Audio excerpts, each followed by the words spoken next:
everyone! I will be teaching you how to make the whippet using my own version. So here are the ingredients. I have a 1 kilo of whippet, the 1 pack. I have water,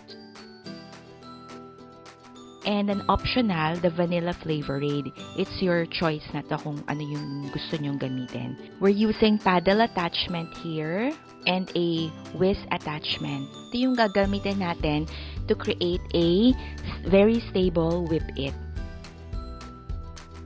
So I'm going to open the whippet. Usually when you're opening a whippet, sa top, yung sa front niya, and then sa sides niya.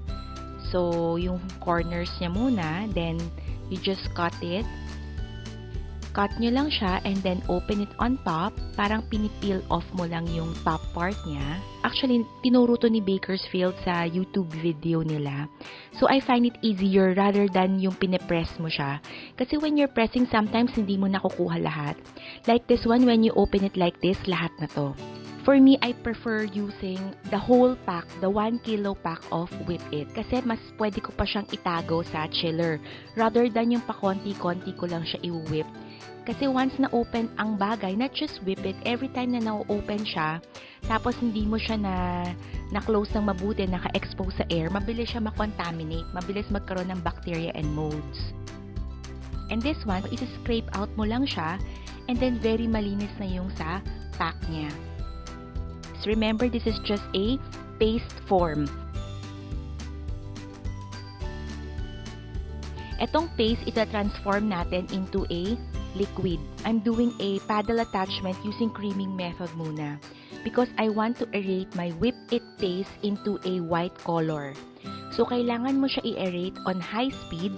Yung consistency niya, it will be thick pa rin, pero gusto mo dito is maging white yung color, mag-lighten yung consistency, and then yung volume niya mapapansin mo magdo-double.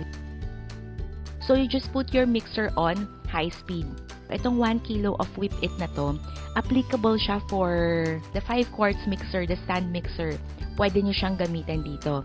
Pero if you're using, guys, a handheld mixer, I suggest 300, 250 grams lang ng paste. So, para may guide kayo, you just set your timer first to 3 minutes to aerate it. So, if you notice na start na siya mag-aerate, nagiging whitish na yung color niya, tapos yung consistency niya, nagiging lighten na. Etong 3 minutes na to, guys, guide ko lang to. Kung first time kayo or kung nahihirapan kayo, you just use a timer. Pero kung wala kayong timer, that's okay. Ang pinaka-gauge nyo lang is physical, you just check your whippet paste, mag-turn siya into white color. Pansin nyo, like this one, meron na siyang hangin, mas fluffier na yung texture niya. So, you have to check the consistency, guys, with this one, from time to time. Okay? So, if you're using a 20 quarts mixer, pwede kayo gumamit ng mas maraming whippet paste. I think for 20 quarts, kaya siya mga 3 or 5. So, kapag mas marami ang whippet paste mo, yung pag-aerate mo, hindi siya 3 minutes. So, it will take time kasi mas marami siya. Okay? So, pwede kayo mag-adjust ng mga 6 to 8 minutes basta as long as whitish na yung color niya and then fluffy na yung texture niya. Like this one. So, this is just my method. Not necessarily you follow this one. Pero kung gusto nyo, mas mahaba lang tong method ko. Pero I find it easier kasi mas na-whip up yung paste ng maayos. Walang buo-buo na naiiwan. So, kapag mas maayos yung whip up ng paste nyo, mas marami yung volume ng whipping cream nyo. So, remember, guys, this is just a whippet. Ang whippet kasi, it's a paste form, okay? Itong paste na to, kailangan muna natin siyang i-transform into liquid. So, once na-transform mo na siya into liquid, that's the time we're going to whip it up para maging whipping cream. So, our 3 minutes is done. Nakita niyo yung texture natin, naging fluffy na yung texture and yung color niya, it becomes whiter in color na siya.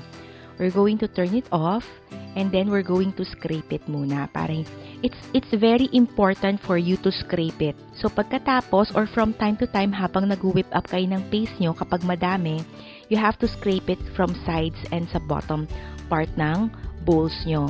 Kasi minsan yung paste hindi nakukuha ng attachment. So, kailangan mapumunta siya dun sa pinaka-attachment, ma-whip up yung paste nyo para mag-transform siya into white color. So this is an example of my Whippit paste, nag-whitish in color na siya. So our step 1 is done na. Very important again guys sa bottom part. So scrape nyo. Actually, ito yung part na pinakaayaw ko kasi very hassle. Pero ito yung magbibigay ng magandang volume. So i-scrape nyo muna and give it a little mix uli for few seconds or few minutes lang. Para yung mga hindi nahalo, ma-whip up siya. So itong extra minutes na to, nasa sa inyo na to if you want to add 1 minute, 2 minutes. Remember, wala naman tayong over-mixing dito sa Whippit kasi wala tayong flour. Ang over-mixing lang is pag nagkakaroon ng flour and liquid together. So this one, I'm going to add my water here. So I'm using a cold water here para mas stable, mas stronger yung whipping cream ni Whippit. So you could use ice water, pwede rin. You could use milk, pwede rin. You could use even crushed ice, pwede rin. Some people, they use mga soft drinks, pwede rin. Pero right now, I prefer using the cold water lang. So I have here the cold water. So dahan-dahan ko siyang i-add sa Whippit. Gusto ko munang mag-blend in yung solid ko tsaka yung liquid ko. So here, hindi nyo pwede munang ilagay lahat ng water nyo sa solid nyo. So you have to add it gradually, dahan-dahan. Bakit? Para maiwasan nyo yung buo-buo.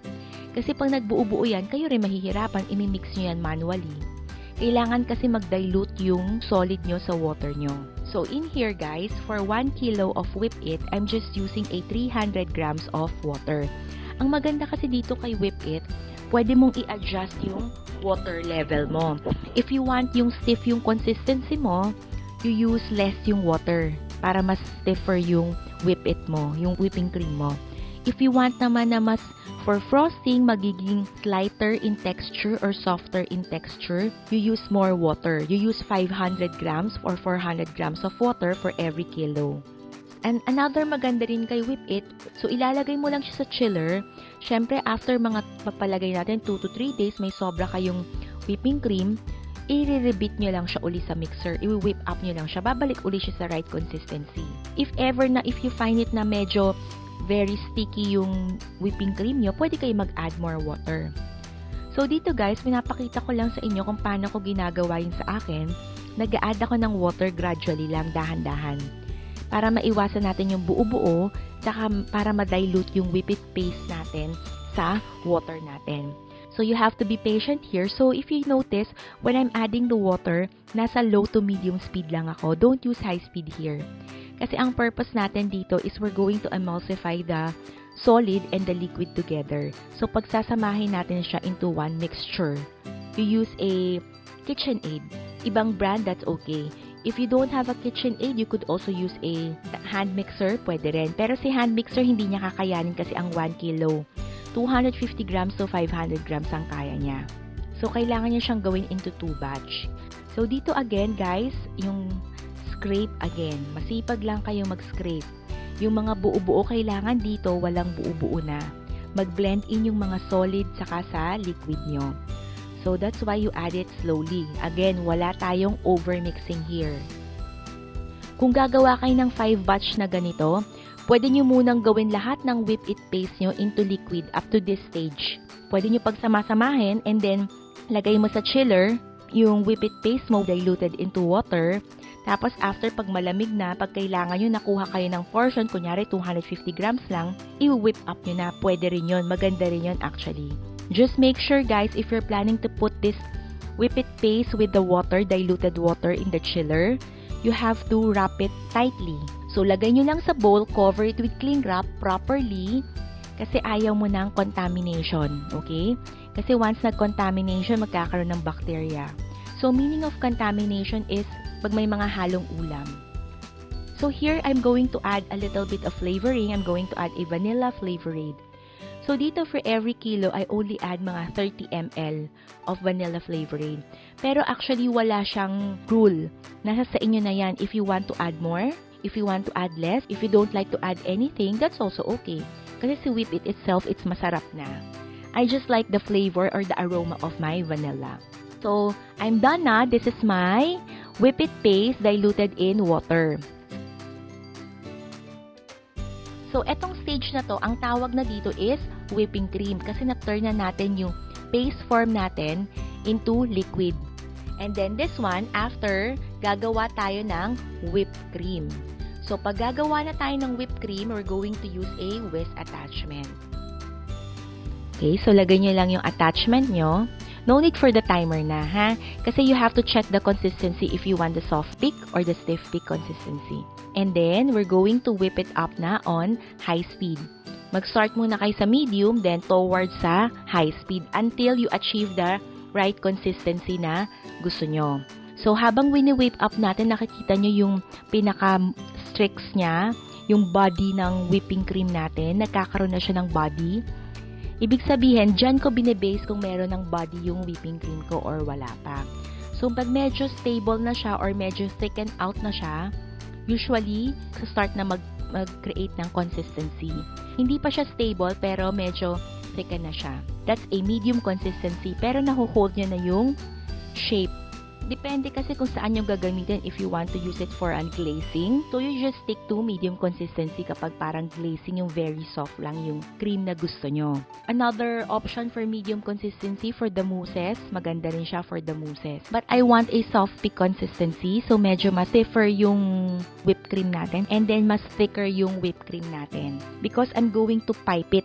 I want to show it to you na very stable talaga si Whippit. Even if you put it sa room temp, kaya niya withheld yung temperature.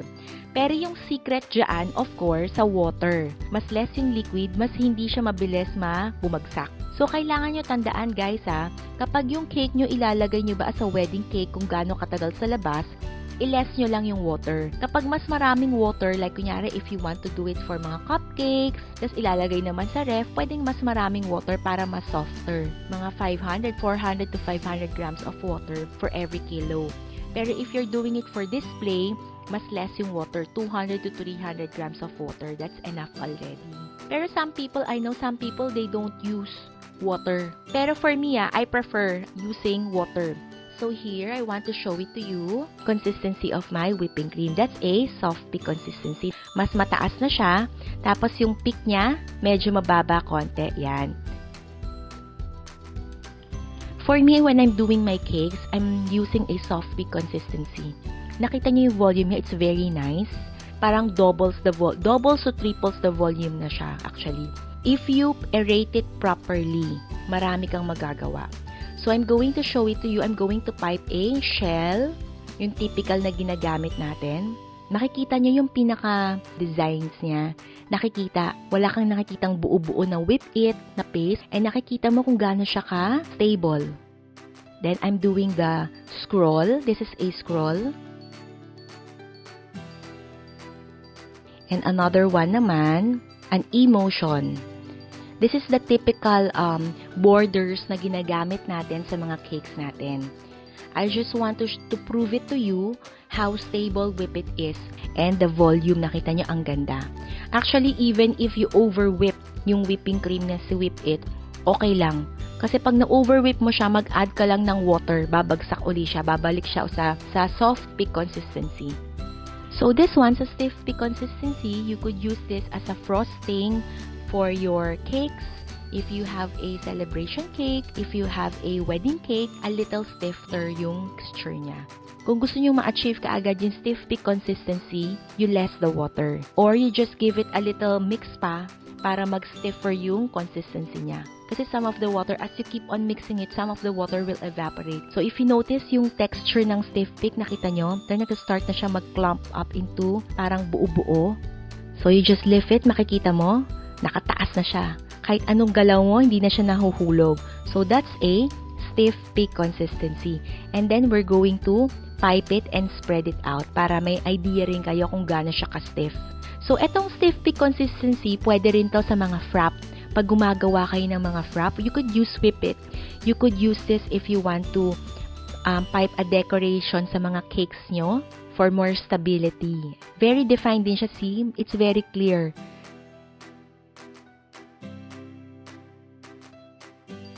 And then, we're going to spread this out para makita nyo yung spread out niya. Basta guys, you have to turn yung paste into a liquid. And then, once nag-turn na siya into liquid, you whip it up according to the consistency you prefer.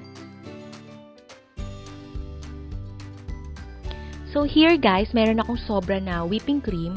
Ang pwede nyong gawin, transfer it into a bowl like this one. And then we're just going to cover it with cling wrap. And then lagay lang sa chiller. So pag kailangan nyo uli, kuha kayo ng konti and then i-whip nyo lang siya uli. Kasi syempre kapag matagal siya sa chiller, yung hangin nawawala. So kala nyo bumabagsak siya. Pero once na winip up mo siya uli, babalik uli siya sa consistency na gusto mo. Then, you have to cling wrap it properly. Especially kapag ang mga ref nyo is maraming ulam. Yung amoy ng ulam na pupunta sa whipping cream, hindi rin masarap kainin yon. So, you have to remember kung may mga ulam, ang mga chiller, ang shelf life lang ng whipping cream natin, mga 2 to 3 days lang or less. Depende pa sa ulam nyo kasi kapag mahina pa yung lamig ng chiller nyo, mas mabilis masira. So, here, para hindi kayo malito, I suggest you put a label. Lagay niyo yung date kung kailan nyo ginawa. I suggest you just put kung kailan nyo siya ginawa para meron kayong guide kung ilang days na siya. So, thank you very much guys for joining me on how to do the Whippit whipping cream. So, I hope this one guys, you've learned something from our video of how to whip a Whippit.